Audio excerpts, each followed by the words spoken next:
નમસ્કાર દર્શક મિત્રો, નવી શરૂઆત એટલે ન્યૂ ગુજરાત.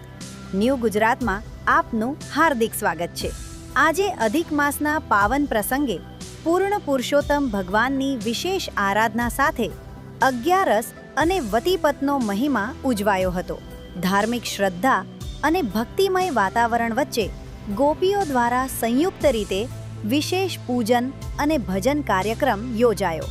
વહેલી સવારથી જ મંદિરમાં ભક્તોની ભારે અવરજવર જોવા મળી હતી. આ પ્રસંગે ભક્તોએ પૂર્ણ પુરુષોત્તમ ભગવાનને ફૂલહાર, દીપ પ્રગટાવી અને વૈદિક મંત્રોચ્ચાર સાથે આરતી ઉતારી હતી.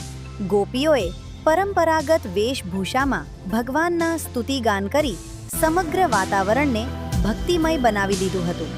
કાર્યક્રમ દરમિયાન પ્રસાદ વિતરણ પણ કરવામાં આવ્યું હતું. ભક્તોએ ઉત્સાહભેર ભાગ લઈ ધાર્મિક એકતા અને ભક્તિભાવનો અનોખો સંદેશ આપ્યો.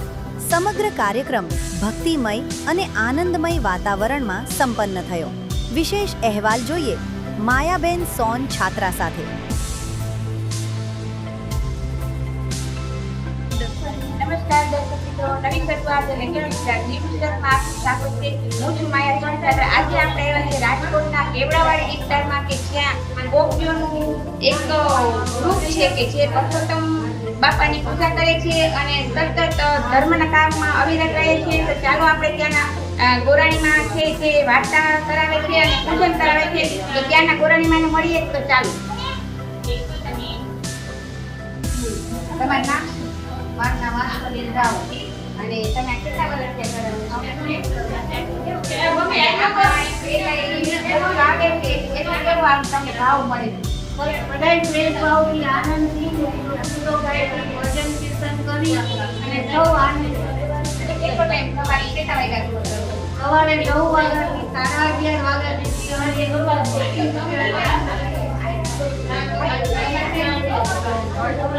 તમે આખું કેવડાવાળી રાત મંડળ આપણે એકાદશી પૂજા કરવા આવે છે એ વ્યક્તિને આપણે મળશું અને એ જેમને કહીશું કે તમારું શું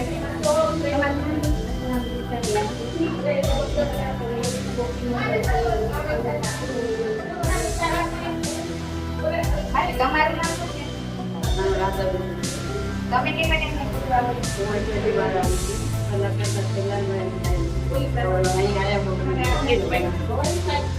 ગોપીઓનું કેવું છે કે અહીંયા ખૂબ સરસ પૂજા કરાવે છે અને મજા પણ ખૂબ આવે છે. તો ચાલો હજી એની વિવિધ પ્રવૃત્તિ અને જે કઈ સેવાના કાર્ય છે આપણે જોશું. તો ચાલો આપણે જે આજે વટીપાટનું છે એના મહત્વ વિશે જે આ દીપ કરે છે, તો આપ જોઈ રહ્યા છો કે 33 દીપમાળા કરવામાં આવે છે અને સાસિયા કરવામાં આવે છે. આપ જોઈ રહ્યા છો કે તે ભાવથી ગોપીઓ કરે છે.